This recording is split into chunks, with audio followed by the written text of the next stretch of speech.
Last week we removed memory. We installed weekly wraps, we tightened the authority machine, and we locked in a marketing rhythm. At the time it felt like incremental structure. This week something bigger happened. All the pieces started to click. We built out leverage loops, we built out the constraint system, we built out the internal cockpits and sensors, we built out the loop architect program. They stopped feeling like separate initiatives and they started to behave like one operating system. That was pretty exciting because now the penny's dropping. So let's talk about them. Part one, leverage loops. Leverage loops are about closing motion. Where does revenue stall? Where does follow-up break? Where does delivery rely on manual checking? Close that loop, add information, add thresholds, and remove guesswork. That's leverage. So what we actually ended up doing is putting those sensors in place, like I mentioned, with weekly wraps with our team.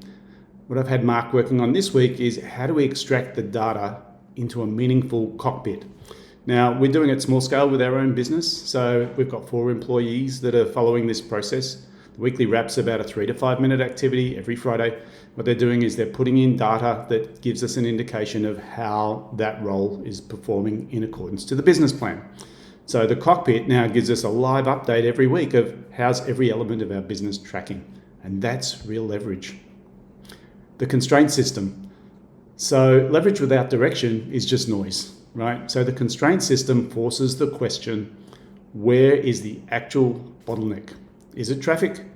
Is it conversion? Is it follow-up? Is it capacity? Is it founder decision drag? Instead of trying to improve everything, we focus on the constraint and engineer that loop first, because that's where compounding starts. So in our own world, what that looks like is, rather than me thinking about what each team member's doing all the time, I now have a live cockpit that gives me an indication of what projects they're working on, what's the status of those projects, what's next in the pipeline. So anything that used to cause me some level of cognitive load is now being translated into a metric that the system can extract from that weekly wrap that they run every week. That just gives me some mental clarity and freedom to work on the next thing. So really, when you think about the cockpit layer, it's a bit like the dashboard in the car, right?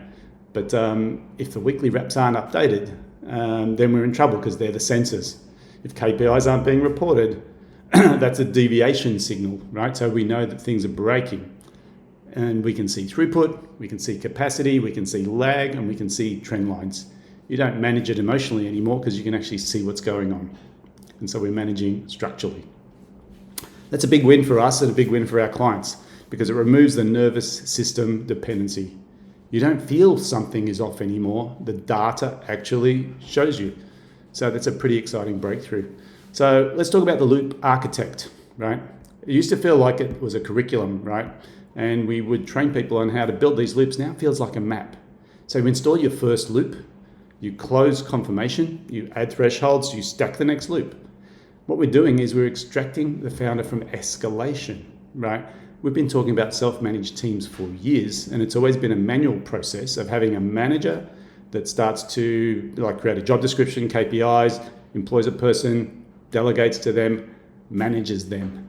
And the idea of self-managed teams was that layer was possibly unnecessary if the employee knew what was expected of them and they were reporting frequently, and then the system took care of the thresholds. So it's not random productivity, it's engineered autonomy.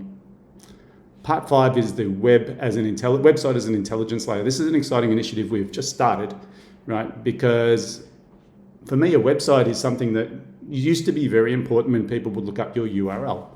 Now it's just a surface or an interface into your business. So using intelligence in the website layer gives true interaction and true value.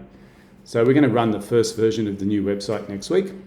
Right? It's not a redesign, it's an intelligence interface. So instead of just putting prettier pictures on, oh, here's what we do, right? It becomes here's how your autonomy gap gets identified. So our first entry point will be the constraint entry. There'll be an audit fork, there'll be an install pathway, and there'll be a jetpack proving ground. So it's like compounding the results.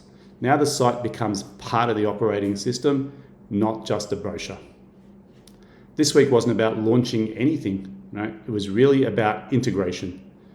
And so when leverage loops, constraint detection, cockpit sensors, and loop architecture all reinforce each other, autonomy stops becoming theory. It becomes inevitable.